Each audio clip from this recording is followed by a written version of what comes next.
Welcome back to the crypto की दुनिया। दोस्तों, पिछले कई वीक से हमें ऐसी खबरें सुनने को मिल रही हैं जिससे लगता है कि बाइनांस एक्सचेंज पर कुछ अच्छा वक्त नहीं चल रहा। इसे हर तरफ से इन्वेस्टिगेशन का सामना है और इसके ऊपर लगने वाले चार्जेस भी बहुत सीरियस लेवल के हैं। और जो सबसे बड़ा चार्ज है वो है मनी लॉन्ड्रिंग। यही वजह है कि बाइनांस एक्सचेंज पर यूके और यूरोप में इन्वेस्टिगेशन स्टार्ट कर दी गई है। इस वीडियो में हम जानने की कोशिश करते हैं कि अगर आने वाले वक्त में बाइनांस एक्सचेंज को बैन या रिस्ट्रिक्ट कर दिया गया तो इससे सेफमून एक्सचेंज को क्या फ़ायदा हो सकता है और क्या इससे सेफमून टोकन की प्राइस पर कुछ असर पड़ेगा। मगर वीडियो स्टार्ट करने से पहले आप इस चैनल को सब्सक्राइब ज़रूर करें। पिछले दिनों एक बड़ी खबर हमारे सामने आई कि बाइनांस एक्सचेंज को मलेशिया में बैन कर दिया गया है और गवर्नमेंट की तरफ से बाइनांस को सिर्फ 14 दिन दिए गए हैं कि वो अपनी तमाम की तमाम वर्किंग को कंप्लीट करके मलेशिया से बिजनेस को ख़त्म कर दे। सिक्योरिटी कमीशन मलेशिया ने अपनी रिपोर्ट में बताया है कि बाइनांस प्रीवियस वार्निंग के बाद भी गवर्नमेंट को सेटिस्फाइड नहीं कर सकी। इसीलिए बाइनांस को ऑर्डर किया गया है कि वो अपनी तमाम वर्किंग को मलेशिया से ख़त्म कर दे, क्योंकि अब बाइनांस मलेशिया में काम करने का परमिट नहीं रखती और इसके पास 14 दिन का टाइम है ताकि अपनी तमाम वर्किंग को कंप्लीट करे। 14 दिनों के बाद बाइनांस ना ही अपनी वेबसाइट को और ना ही मोबाइल एप्लीकेशन को और ना ही किसी किस्म की मीडिया कैंपेन को मलेशिया में चला सकती है। चेंगपिंग जाओ यानी सीजी ने ये नोटिस रिसीव भी कर लिया है और इसने बाइनांस की वर्किंग को ख़त्म करने का प्रोसेस भी स्टार्ट कर दिया है। मलेशिया गवर्नमेंट ने अपनी आवाम को ये भी बात कही है कि किसी भी ऐसी एक्सचेंज पर ट्रेड ना करे जो इलीगल हो या जिस पर क्रिमिनल चार्जेस हों।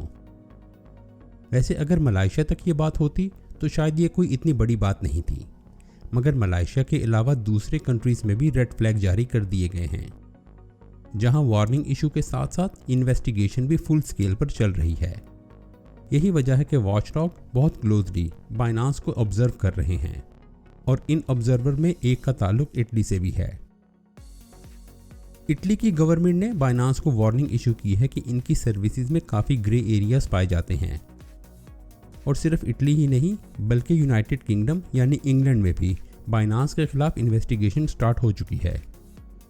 ये इन्वेस्टिगेशन उस वक्त शुरू हुई जब फाइनेंशियल कंडक्ट अथॉरिटी ने रिपोर्ट किया कि बाइनांस को किसी भी किस्म की रेगुलेटेड एक्टिविटी करने की परमिशन नहीं है।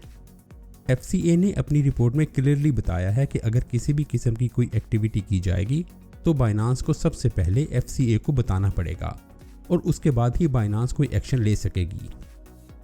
बाइनांस पर लगने वाली ये रिस्ट्रिक्शन अभी इतनी क्रिटिकल नहीं है, क्योंकि अगर आप UK से ताल्लुक़ रखते हैं तो आप अपनी नॉर्मल ट्रेड वैसे ही कर सकते हैं जैसे आप कर रहे थे।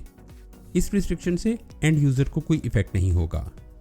इटली, मलेशिया और UK के अलावा जर्मनी, जापान, सिंगापुर, पोलैंड और यूनाइटेड स्टेट में भी इन्वेस्टिगेशन किसी न किसी लेवल पर स्टार्ट कर दी गई है।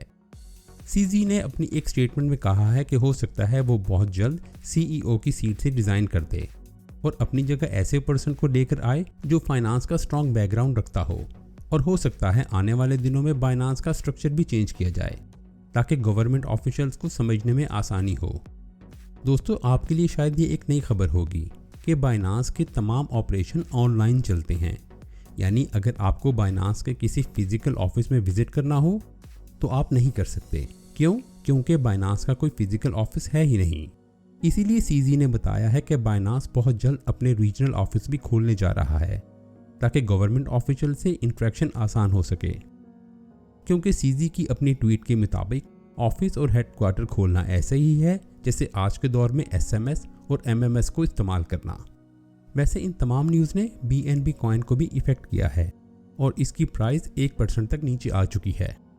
अब देखने वाली बात यह है कि बाइनांस के इस टफ टाइम में सेफमून को इसका क्या फ़ायदा हो सकता है।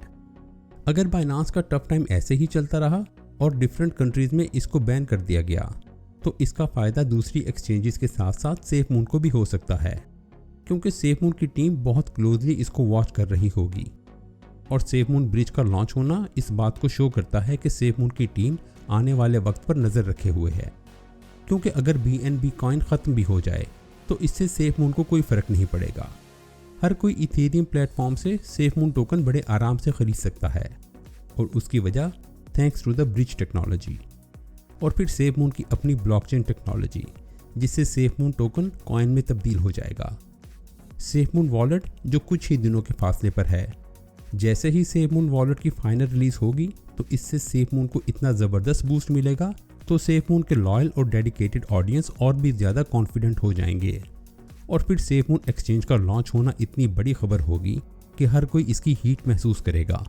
ये डेफिनेटली एक ऐसी ज़बरदस्त टाइमिंग होगी कि सिक्योरिटी को सामने रखते हुए लोग तेज़ी से बाइनांस में से अपने एसेट्स निकालकर सेफमून एक्सचेंज में मूव कर लेंगे। और ये भी याद रखें कि बाइनांस एक सेंट्रलाइज्ड एक्सचेंज है जबकि सेफमून एक्सचेंज डिसेंट्रलाइज्ड होगी। और जब बाइनांस लॉन्च हुई थी तो उसको अपनी जगह बनाने में 3 महीने लगे थे, तो सेफमून के लिए शायद इससे भी कम टाइम लगे क्योंकि सेफमून की टीम मैजिशियन से भरी पड़ी है। जो टीम 4 महीनों में इतना कुछ अचीव कर सकती है वो और क्या नहीं कर सकती।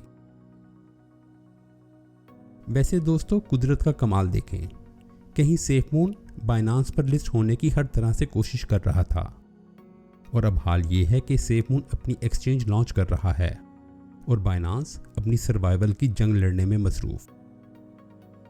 आप बाइनांस की इस सिचुएशन और सेफमून के फ्यूचर प्लान के बारे में क्या कहते हैं? अपने आइडियाज़ हमारे साथ ज़रूर शेयर करें। और अगर आपको मेरी ये कोशिश पसंद आई है तो इस वीडियो को लाइक करके इस चैनल को सब्सक्राइब ज़रूर करें। अब मैं आपसे मिलूँगा ऐसी ही एक और वीडियो के साथ।